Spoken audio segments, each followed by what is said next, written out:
Are your hips lying? Hips don't lie. Let's give those hips some love.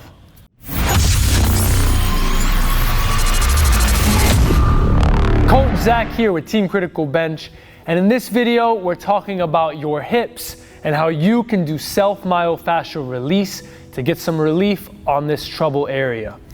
Now I'm creating a series with self-myofascial release, breaking down all the different parts of the body and self-techniques that you can do on yourself to help create some change on these tissues.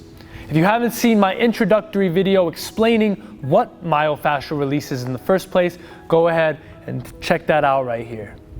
So talking about the hips, we're going to get into the glutes, we're going to get into the TFL, tensor fascial latte, that turns into the IT band. We're going to get into the Psoas. We're going to get into the Psoas, a hip flexor that is tight and dysfunctional on so many of us. And so what you're going to need is you're going to need some kind of medicine ball, right? You can use a hard ball. First muscle we're going to get into is the Psoas, which is a deep muscle that is a hip flexor, our strongest hip flexor, which means it brings our knee up towards our chest, brings our leg forward, basically picks our leg up from the ground. Now, we hear about Psoas so much because most of us have tight and dysfunctional psoases because we're sitting all the time. So this is going to be an extremely effective technique to help open up these tissues, which can create change all over the body.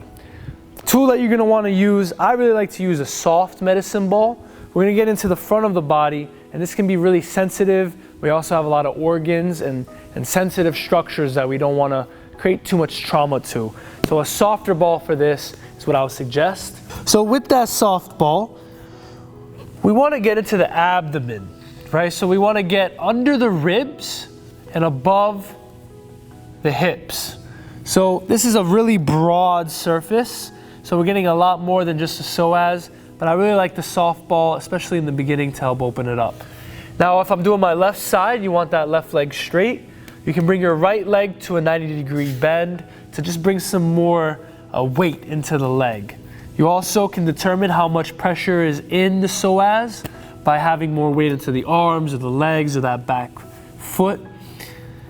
From here, you just want to kind of search around. It's to the left of the belly button if you're doing the left psoas, and obviously the right of the belly button if you're doing the right.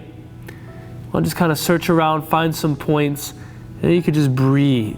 So the movement that we're going to be doing once we compress the tissue is deep abdominal breaths.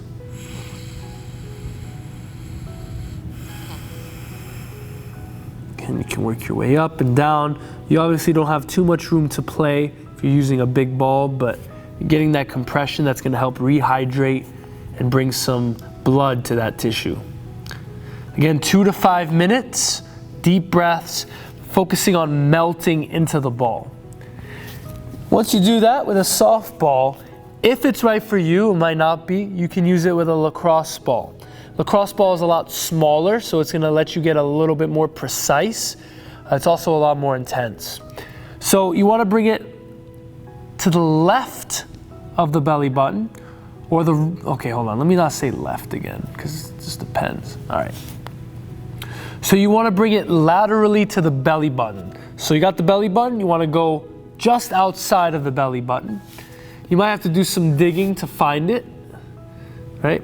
So you can find it. You'll know once you find it. It'll be a tight spot, and you can really kind of start to feel that tension. You might even feel some trigger points refer to other areas. So it's right there, and then you can move up and down with the fiber. You can move side to side. Movement you can do with this is you can bring your chest down and then up.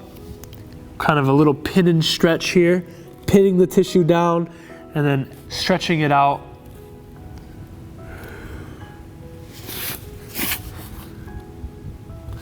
Again, you can move up, move down, side to side. Connects from the lumbar spine all the way down to the thigh. It's a really big muscle, really important. Yeah, 2 to 5 minutes, make sure you do both sides. Next, we're gonna get into the glutes. Specifically, we're gonna target the biggest glute, glute maximus, and then we're gonna work on glute medius. I made a video in the past talking specifically about glute medius and the importance that it has. So if you haven't seen that already, go ahead and check that out. First muscle we're gonna get into is glute maximus. Glute maximus is pretty simple. You're just gonna lay on top of whatever you're using, and you just wanna kind of roll around. If you're using a foam roller, obviously you would only be able to go back and forth. You might be able to move your body side to side, but it's not gonna roll. That's why I really love using a ball. And then find some spot. Like right there, that's a big trigger point for me. So what you're gonna do is breathe, focus on melting into the ball, and then you can even bring some movement by bringing the knee towards the midline, and then bringing the knee away from the midline. So again, we're compressing the tissue, and then we're asking it to move. You can search around, find those sticky points, try to get that tissue to move, rehydrate. You can work your way all the way from the sacrum, all the way towards the greater trochanter of your femur, which is basically like your hip joint. That's what it feels like. Again, you can bring that movement. And you do that for 2 to 5 minutes. Now, if we want to get to glute medius, what we want to do is we just want to, instead of being directly on the glute, we kind of want to be more at it from the side. And then we want to take whichever side we're doing, that leg, and cross that ankle over that thigh. And then from here, again, you can search around.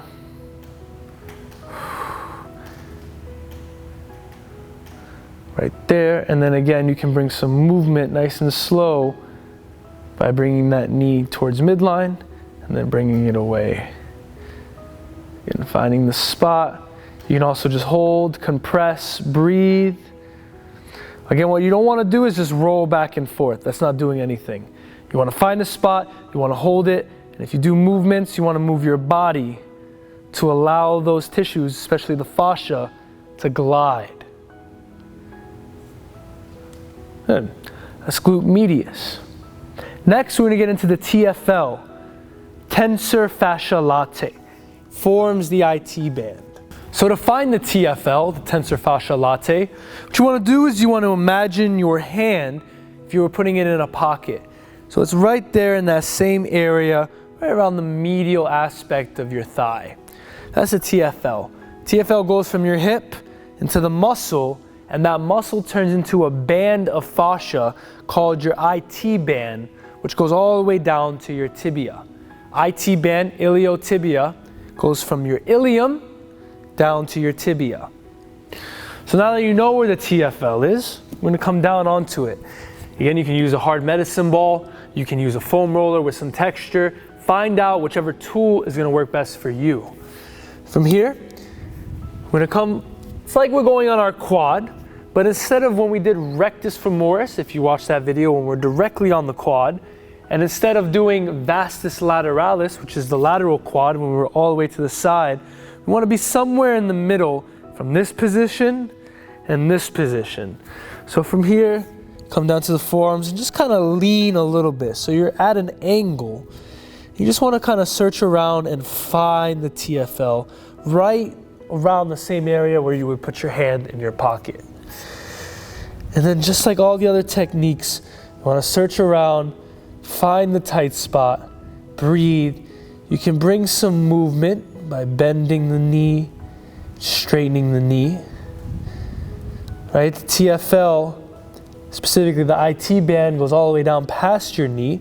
So by bending and straightening, you're pinning and stretching. Right? We're compressing here and we're stretching there. That's what's going to bring that fluid to this fascia after we get off. Again, roll around. Now, if you're going to do the IT band, we don't want to be rolling back and forth. All right? Again, you're going to do the same thing. You're going to find those tight spots, and you can bend, and you can straighten. You might be on lateralis, vastus lateralis here. I mean, that's fine. But specifically, you want to be on the IT band, which is going to be a little bit of a different sensation. Might be a little more sharp, right? A little bit more superficial in a sense. Yeah. And then you can work your way all the way down just above the knee. Again, 2 to 5 minutes. And that's TFL. If you deal with sciatica, this is a technique that you definitely have to pay attention to. We're gonna get into the Piriformis, which is the main deep hip rotator. And if you have sciatica, this is the muscle that will pinch the sciatic nerve, causing that shooting sensation to travel down your leg. This is extremely powerful to really help open up the deep hip rotators. What you're gonna need is a lacrosse ball. And you can determine the intensity with how hard or soft this lacrosse ball is, but a lacrosse ball is really gonna allow you to get past the glute and into the piriformis. From here, you come down, and the piriformis goes from the sacrum all the way over to the greater trochanter area, right there on the femur. So you can, as long as you're in that ballpark, you will most likely be on it. It's different than the glute, so that's why we're using a lacrosse ball to get deeper than the glute. So you can start at the sacrum. You can just start to melt down into it. You can even do this with 2 lacrosse balls, put 1 on each side, but I do like to do 1 at a time because it just lets me kind of lean into it a little bit more. And then once you find the spot, I want you to relax your lower body, and you can bring some movement. So we're compressing the piriformis right there. You can start to let that knee fall. We're shortening the muscle, and then bring that knee back up. Pin and stretch. All right, we're compressing here, we're stretching there. So it's gonna allow the fascia to open up.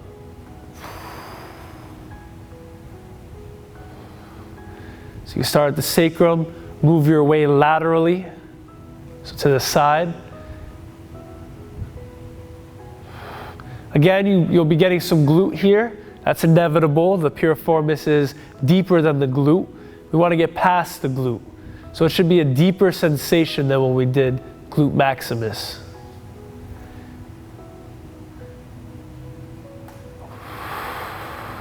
And again, if maybe you let that knee fall and it feels really good right there and you feel a really nice sensation of it opening up, I say nice, it might be a little painful. That's what we're going for, right? That therapeutic pain.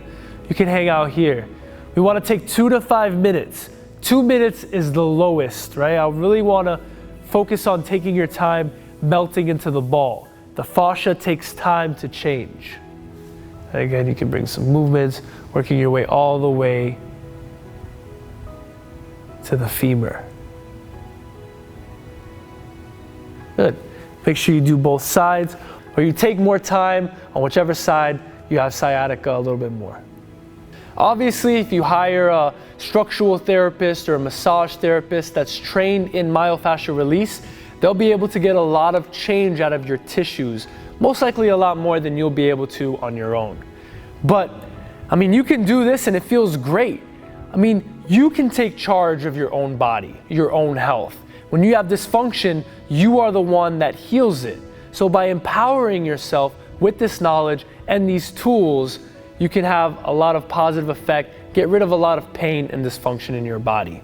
So in this series of self-myofascial release, we've already covered neck, we've covered thighs, we've covered hips. Stay tuned, because we got a lot more trouble areas of the body that might help you out. I'm Coach Zach. Don't forget to subscribe, like, leave a comment, and I'll see you next time. Yeah.